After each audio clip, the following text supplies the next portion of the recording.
ओम शांति। 6 जून 1973 के अव्यक्त बाप दादा के मधुर महावाक्य समानता और समीपता।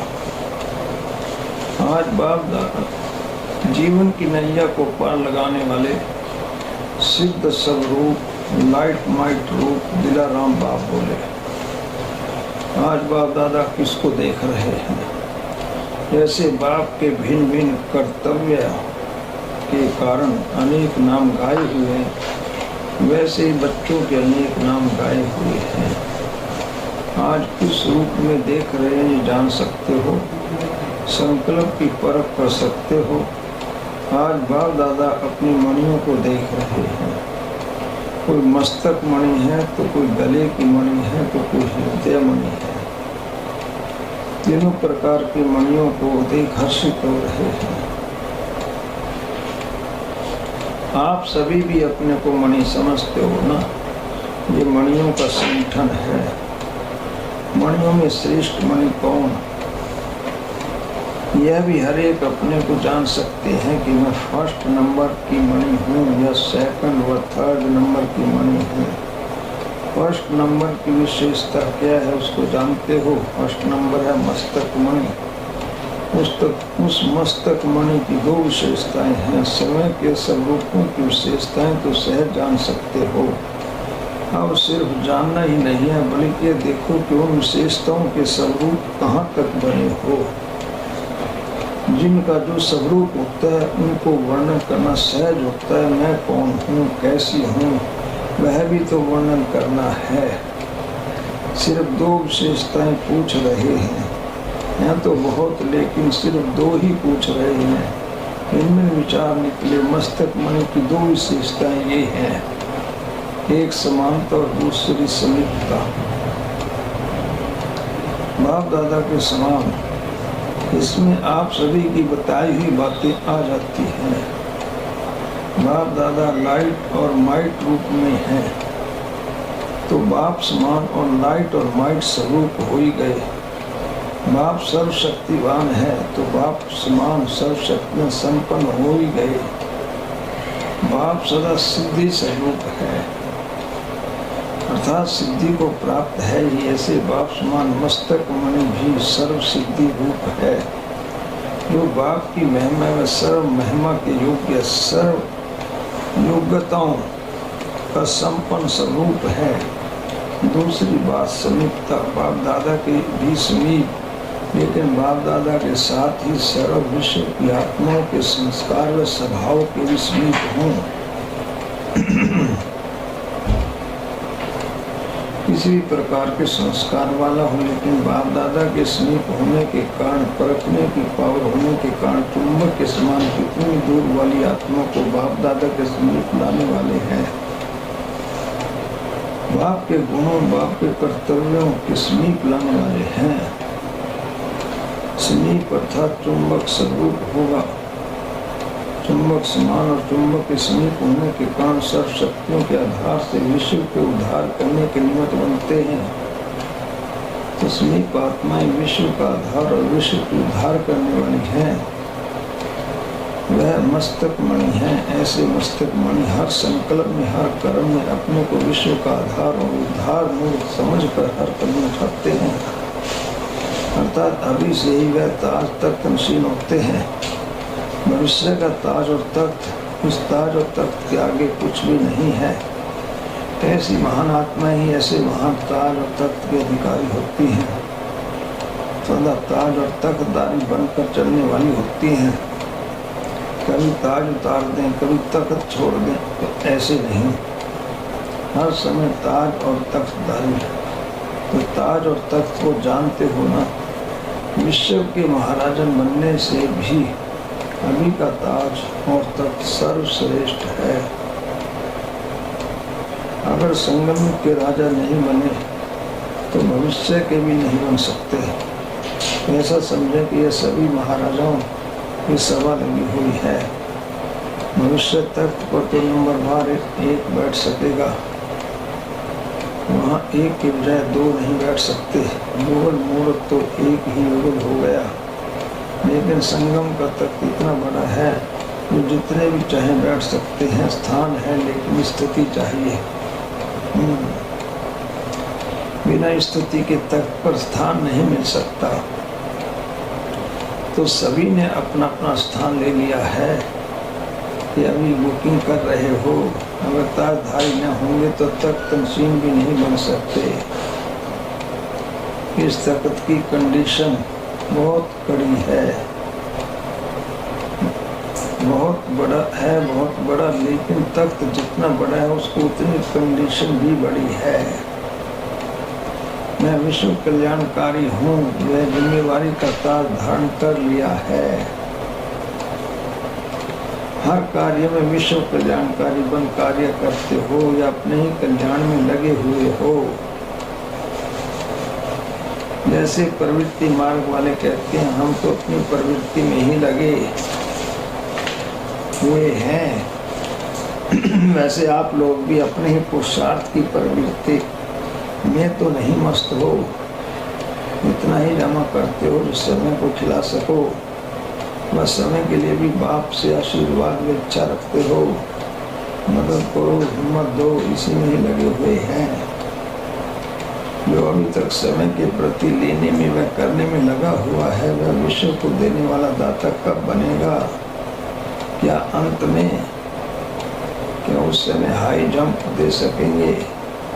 लेकिन नहीं। बहुत समय के संस्कार वालों को ही बहुत समय का राज्य भाग्य प्राप्त होगा। ये स्लोगन सदा याद रखना कि अभी नहीं तो कभी नहीं। ऐसे नहीं, अंत समय जब होगा तब कर लेंगे, न जब न तब, लेकिन अब। तो ऐसे ताज व तख्तधारी बनना है। कौन सी तख्त नशीन? तख्त नशीन तो अपने तख्त को जानते हो ना, बाप के दिल तख्त नशीन। इस दिल तख्त की यादगार निशानी देखी है। दिल ही तख्त है। इसकी यादगार निशानी कौन सी है? जहाँ बैठे हो वही यादगार है। दिल वाला है ना, यह दिल वाला ही दिल लेने और देने वालों का यादगार है। दिल तख्त नसीब कौन हो सकता है जो दिलाराम को दिल देने वाला और बाप का दिल देने वाला है। सिर्फ देना नहीं, जिसको लेना और देना दोनों आता है वह है दिल तख्त नसीब। बाप का दिल कैसे लेंगे? कोई को भी दिल ऐसे ली जाती है जो उनके दिल का शेष संकल्प हो। उस समय को पूरा करना था दिल लेना। तो बाप का दिल लेना अर्थात विश्व कल्याणकारी बनना और विश्व के प्रति सर्व शक्तियों का दाता बनना। फिर लेना भी आता है या सिर्फ देकर ही खुश हो गए? देना सहज व लेना सहज है। कौन सा सस्ता सौदा है? वास्तव में अगर देना आता है तो लेना ऑटोमेटिकली आ जाता है।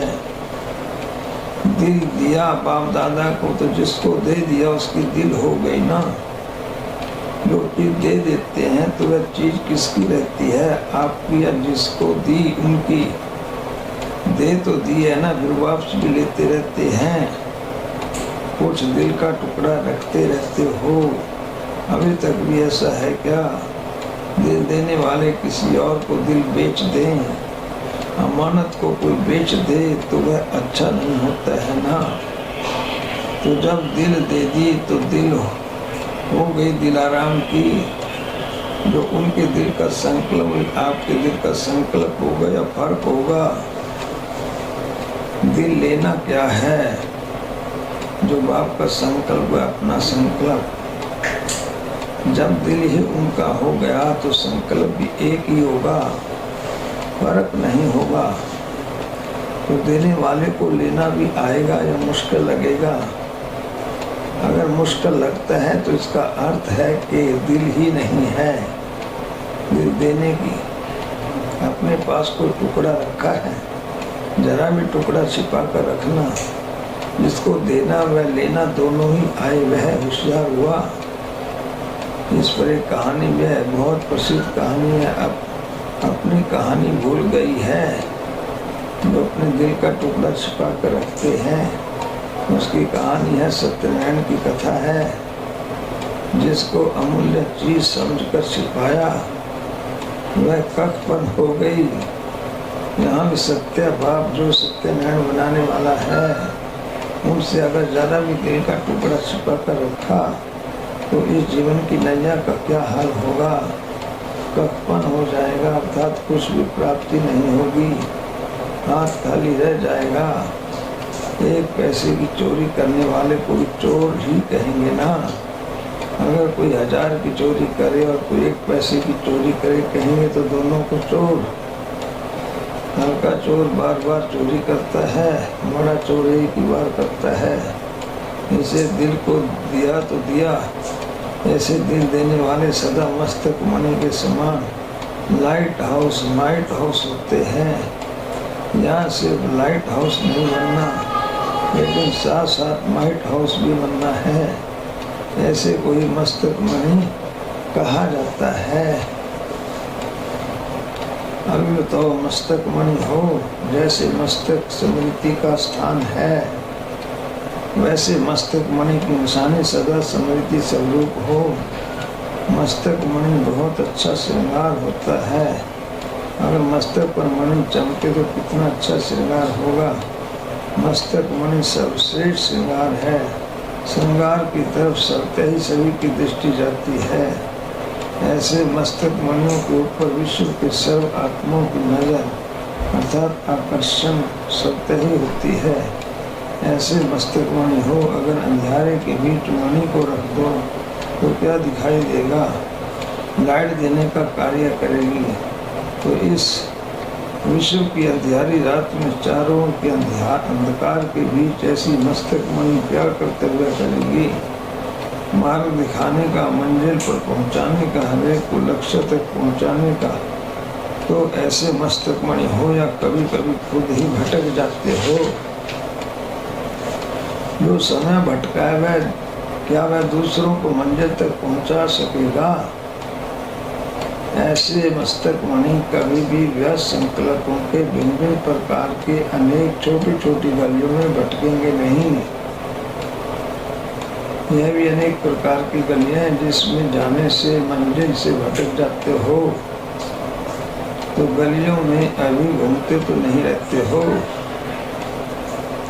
जब एक बाप की मत और एक ही लगन में मगन होंगे तो क्या एक ही मत पर चलने वाले एक रस नहीं होंगे।